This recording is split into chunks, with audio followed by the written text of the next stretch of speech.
इस वीडियो में हम डीएनए को आइसोलेट करेंगे। कौन सा डीएनए? जीनोमिक डीएनए को आइसोलेट करेंगे। डीएनए क्या होता है? डीएनए किसी भी लिविंग सिस्टम का कोर पार्ट होता है। और अगर मैं बात करूँ ये सेल है तो सेल के ऊपर सेल वॉल होती है, सेल मेम्ब्रेन होती है, लिपिड, प्रोटीन, आरएनए, डीएनए, अंदर प्लाज्मिड भी होता है, न्यूक्लियोइड होता है।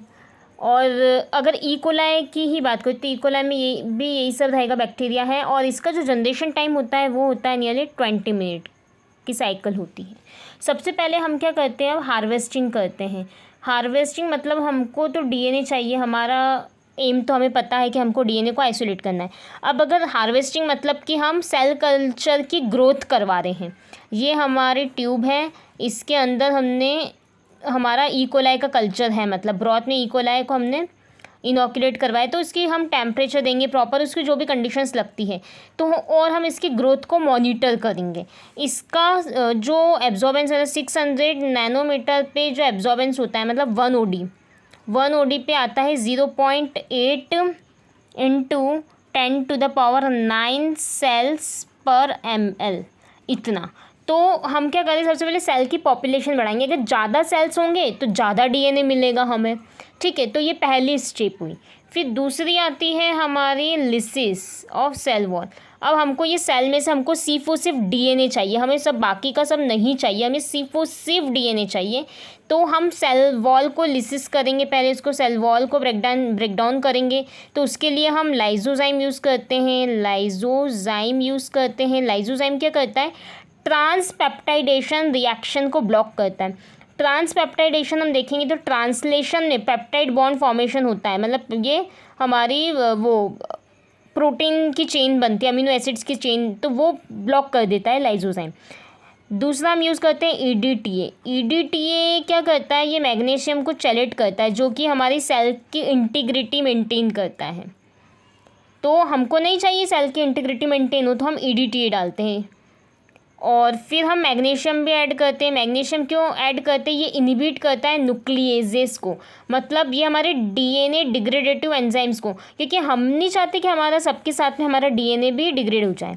एक और यूज़ करते हैं हम SDS, sodium dodecyl sulphate. ये हमारा एनायनिक डिटर्जेंट होता है, जो कि लिपिड मॉलिक्यूल को सॉल्युबलाइज करता है।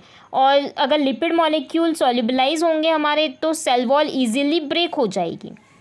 अब अगर ये था हमारे एपेंड्रॉफ में लेंगे कल्चर, हमारा एपेंड्रॉफ एक आती है ऐसे छोटी सी रहती है, इसके अंदर हम रहेंगे, इसको सेंट्रीफ्यूज करेंगे। सेंट्रीफ्यूज मतलब मिक्सर में घुमाते हैं वैसे, मतलब एग्जैक्टली वैसा नहीं होता है, बट सेंट्रीफ्यूज करेंगे तो क्या होता है कि जो हमारा सॉलिड पार्ट है या जो हैवी मटेरियल है वो नीचे पैलेट फॉर्म हो जाता है, मतलब यहाँ हमें नीचे डेब्रीज मिलेगी कुछ, और ये लिक्विड वाला पोर्शन हमें ऊपर मिलेगा, जिससे हम कहते हैं यहाँ पर सुपरनेटेंट। अब इसके अंदर हमने ये सेंट्रीफ्यूज तो कर लिया, अब इसके अंदर हम लिसिस बफर डालते हैं। लिसिस बफर ऐड करेंगे, फिर सेंट्रीफ्यूज करेंगे, तो हमें क्या मिलेगा? हमें जो मिलेगा उसमें ये डेब्रीज मिलेगी नीचे, और जो ये सॉल्यूशन रहेगा इसमें हमारा डीएनए होगा, आरएनए होगा, और साथ में प्रोटीन होगा। तो थर्ड स्टेप आती है, ये फर्स्ट थी हमारी हार्वेस्टिंग, सेकंड लिसिस, मतलब लिसिस ऑफ सेल वॉल, और थर्ड आती है फिर हमारी एक्सट्रैक्शन ऑफ डीएनए। तो एक्सट्रैक्शन करते हैं हम फिनोल क्लोरोफॉर्म मेथड से, मतलब इनका रेशियो लेते हैं 1:1। 1:1 के रेशियो में फिनोल क्लोरोफॉर्म ऐड किया जाता है। इसमें तो हमें एक ऐसा मिलता है इस तरीके से, जिसके अंदर हमारा नीचे वाला जो पोर्शन होता है वो ऑर्गेनिक होता है, ऊपर वाला जो रहता है ये एक्वस होता है, और बीच में ये एक लेयर होती है। ये जो लेयर होती है ये इंटरफेस कहलाता है। इंटरफेस के अंदर हमारा जो प्रोटीन है वो कोगुलेट हो जाता है, कोगुलेटेड प्रोटीन हमें यहाँ मिलता है इस तरीके से। और बाद में फिर हम ये जो एक्वस फेस रहेगा इसको दूसरी एपेंड्रॉफ में लेंगे, जो खाली वाली एपेंड्रॉफ है उसके अंदर इसको लेंगे हम, और उसमें राइबोन्यूक्लियस भी ऐड करेंगे। और फोर्थ स्टेप आती है फिर हमारी कि हम उसमें चिल्ड एकदम आइस कोल्ड इथेनॉल यूज़ करेंगे।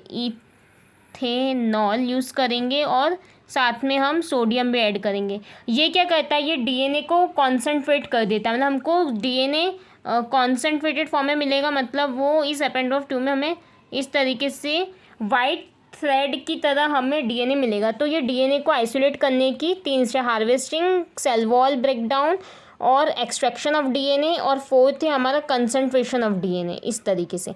अब अगर मैं प्लांट सेल की बात करें तो प्लांट सेल की जो सेल वॉल होती है वो ठीक होती है। दूसरा कि इसमें कार्बोहाइड्रेट का कंटेंट भी ज़्यादा होता है, पेप्टिडोग्लाइकन, और पेप्टिडोग्लाइकन क्या, हमारा जो सेल्यूलोज होता है, प्लांट सेल होती है सेल्यूलोज की। और इसके बाद में इसमें हमें इसलिए फिनॉल एक्सट्रैक्शन के बहुत सारे राउंड्स करने पड़ते हैं, मतलब तब जाके हमें मिलता है। इसमें क्या करते हैं, ये हमारा प्लांट एक्सट्रैक्ट लिया, इसमें हम ऐड करते हैं CTAB। CTAB क्या होता है, cetyl trimethyl ammonium bromide, cetyl trimethyl ammonium bromide ये ऐड करते हैं, साथ में राइबोन्यूक्लियस ऐड करते हैं। तो हमें यहाँ पर क्या मिलता है, CTAB, cetyl trimethyl ammonium bromide और डीएनए कॉम्प्लेक्स, ये कॉम्प्लेक्स फॉर्म हो गया।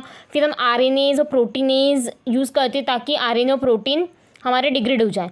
एक और चीज़, CTAB की खासियत होती है कि ये सिर्फ न्यूक्लिक एसिड के साथ ही कॉम्प्लेक्स फॉर्म करते हैं। तो हमारा प्रोटीन और आरएनए के लिए हम आरएनएज और प्रोटीनेज ऐड कर देंगे, वो हो जाएंगे हमारे डिग्रेड। उसके बाद ये जो हमारा पैलेट बचेगा उसको बफर में फिर रीसस्पेंड करेंगे हम, और इथेनॉल को प्रिसिपिटेट करवाएंगे, चिल्ड इथेनॉल और सोडियम ऐड करके।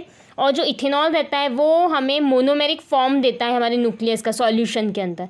ये तो एक हो गया। और दूसरी होती है हमारी फिर GTC method. GTC is guanidinium thiocyanate, guanidinium thiocyanate, इसको केओट्रोपिक एजेंट भी कहते हैं, केओट्रोपिक एजेंट।